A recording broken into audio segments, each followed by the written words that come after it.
If you're encountering the card already linked error on Cash App, it can be frustrating. This guide will help you resolve the issue step by step.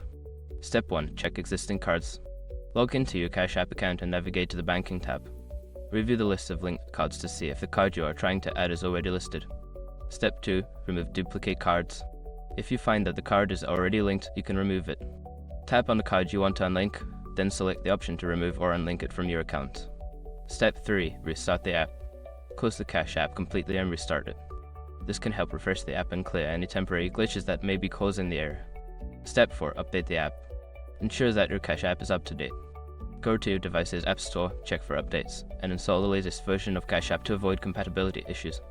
Step 5. Contact Cash App support. If the error persists after following the previous steps, reach out to Cash App support.